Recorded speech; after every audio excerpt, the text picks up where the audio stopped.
الحمدللہ والصلاة والسلام علی رسول اللہ اما بعد اعوذ باللہ من الشیطان الرجیم بسم اللہ الرحمن الرحیم۔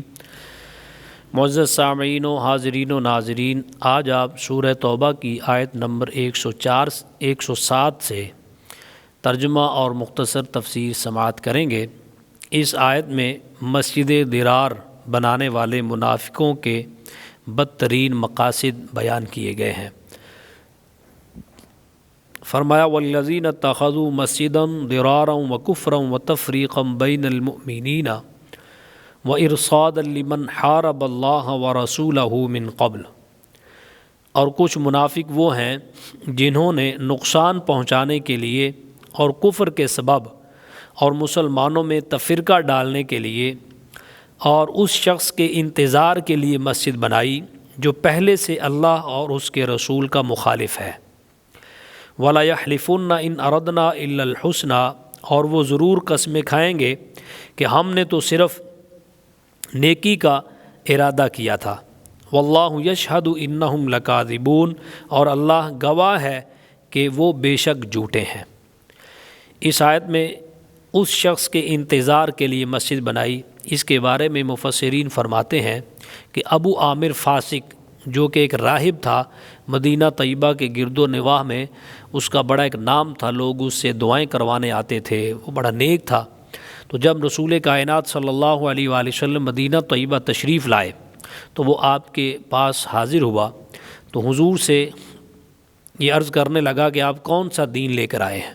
تو نبی کائنات صلی اللہ علیہ وآلہ وسلم نے فرمایا کہ میں دین حنیف لے کر آیا ہوں، ملت حنفیہ پر، دین ابراہیمی لے کر آیا ہوں۔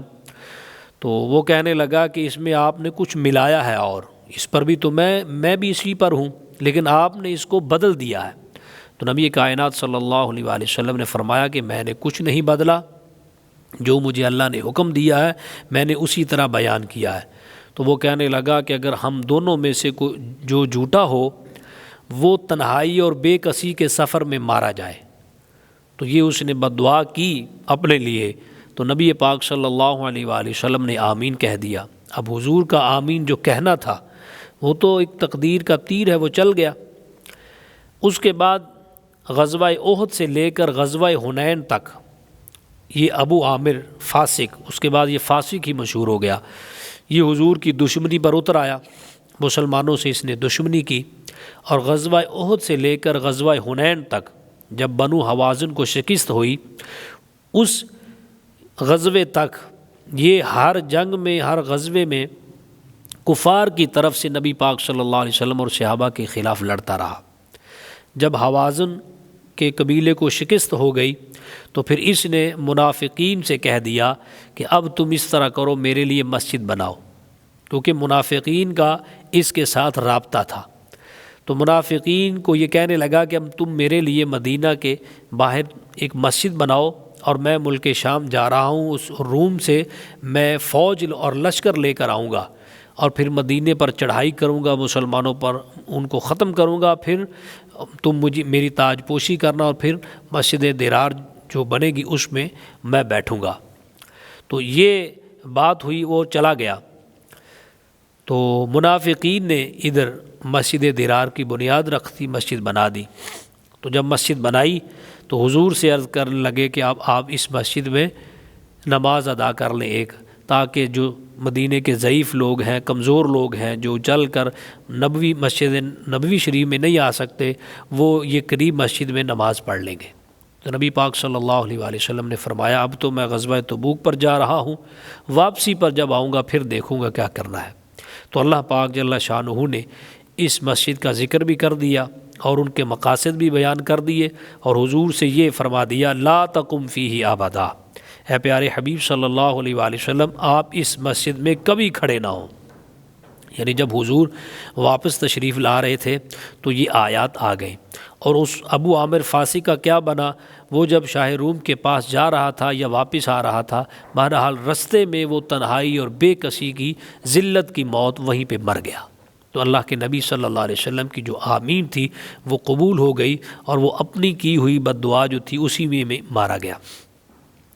تو فرمایا لا تقم فیہ ابدا، اے حبیب صلی اللہ علیہ وسلم آپ اس مسجد میں کبھی کھڑے نہ ہوں، لمسجد اسس علی التقوی من اول یوم احق ان تقوم فیہ، بے شک وہ مسجد جس کی بنیاد پہلے دن سے پرہیزگاری پر رکھی گئی ہے، یعنی اس مسجد میں آپ کبھی کھڑے نہ ہوں، اس مسجد میں آپ ہوں جس کی بنیاد پہلے دن سے پرہیزگاری پر رکھی گئی ہے، وہ اس کی حقدار ہے کہ آپ اس میں کھڑے ہوں۔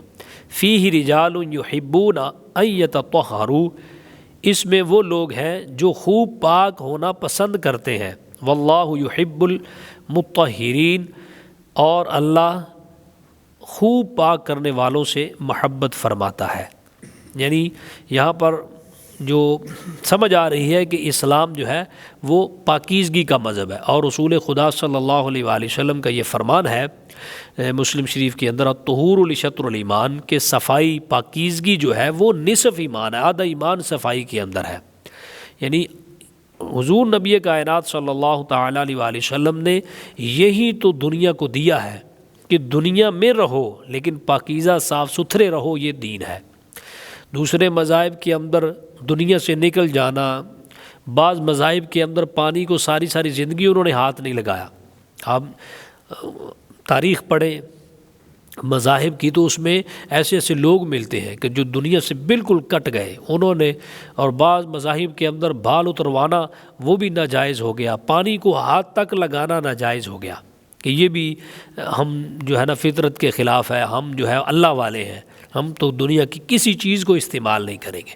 نبی کائنات صلی اللہ تعالیٰ علیہ وسلم کا یہی خاصہ ہے کہ حضور نے ہمیں دنیا میں رہ کر، صاف ستھرے رہ کر دین پر چلنے کا حکم دیا ہے کہ دنیا میں رہتے ہوئے بھی انسان جو ہے اللہ کا قرب حاصل کر سکتا ہے۔ اور اللہ تعالیٰ کی مشیت یہ ہے کہ اللہ تعالیٰ نے انسان کو بنایا ہے کہ اس دنیا کو، میری دنیا کو آباد کرو، اور جس طرح میں چاہتا ہوں اسی طرح آباد کرتے چلے جاؤ تو میرا قرب تمہیں نصیب ہوگا۔ اس لیے فرمایا واللہ یحب المطہرین، اور اللہ محبت فرماتا ہے، پسند کرتا ہے ان کو جو خوب پاک ہونا چاہتے ہیں، جو صاف ستھرے ہیں۔ اگلی آیت میں اچھی نیت اور بری نیت والے اعمال کا تقابل کیا گیا ہے۔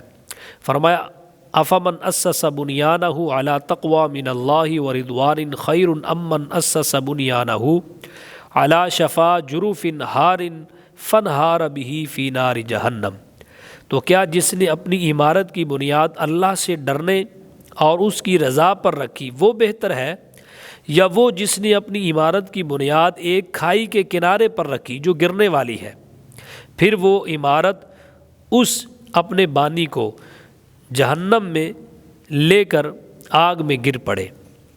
واللہ لا یہدی القوم الظالمین، اور اللہ ظالموں کو ہدایت نہیں دیتا۔ یعنی اس آیت میں اللہ تعالیٰ نے نیت کی بات کر دی کہ وہ عمارت جس کی بنیاد اللہ سے ڈرنے اور اس کی رضا کے لیے رکھی گئی ہے وہ بہتر ہے، یا وہ عمارت جس کی بنیاد ایک کھائی پر رکھی گئی، کھائی کے کنارے، یعنی دریا جب کاٹ لگاتا ہے تو اس پر عمارت بنی ہو تو کاٹ جب لگتی ہے تو وہ کنارہ بھی گر جائے گا اور عمارت بھی گر جائے گی۔ تو اللہ فرماتا ہے کہ انہوں نے تو اپنی بنیاد جو ہے اس طرح کھائی کے کنارے پر رکھی ہے، اور جس نے یہ بنائی ہے، جو بنانے والے ہیں، جیسے عمارت گرے گی تو وہ ان سب کو ساتھ لے کر جہنم میں گر جائے گی، اور اللہ ظالموں کو ہدایت نہیں دیتا۔ اور مسجد درار بنانے کے نتائج اور جو اثرات ہیں ان کا ذکر کیا گیا۔ لا یزال بنیانہم الذی بنوا ریبۃ فی قلوبہم الا ان تقطع قلوبہم، ان کی تعمیر شدہ عمارت ہمیشہ ان کے دلوں میں کھٹکتی رہے گی مگر یہ کہ ان کے دل ٹکڑے ٹکڑے ہو جائیں۔ یعنی حضور صلی اللہ تعالیٰ علیہ وسلم کو جب یہ کہا گیا لا تقم فیہ ابدا، کہ آپ اس مسجد میں کھڑے نہ ہوں، تو نبی پاک صلی اللہ علیہ وآلہ وسلم نے پھر صحابہ کو حکم دیا کہ ان کی یہ مسجد جو انہوں نے بنائی ہے ان کو گرا دیا جائے۔ ان کو گرا دیا گیا، اس کی جو چھت وغیرہ تھی لکڑیوں سے، کھجور سے بنی تھی، فرمایا اس کو جلا دو، راکھ کر دو۔ تو اللہ فرماتا ہے کہ وہ پھر جلا دی گئی، تو اللہ تعالیٰ نے فرمایا کہ ان کے دلوں میں یہ کھٹکتی رہے گی، ان کے دل ٹکڑے ٹکڑے ہو جائیں گے۔ واللہ علیم حکیم، اور اللہ علم والا، حکمت والا ہے۔ اللہ تعالیٰ ہم سب کو قرآن مجید کا نور نصیب فرمائے، آمین بجاہ النبی الامین صلی اللہ علیہ وسلم۔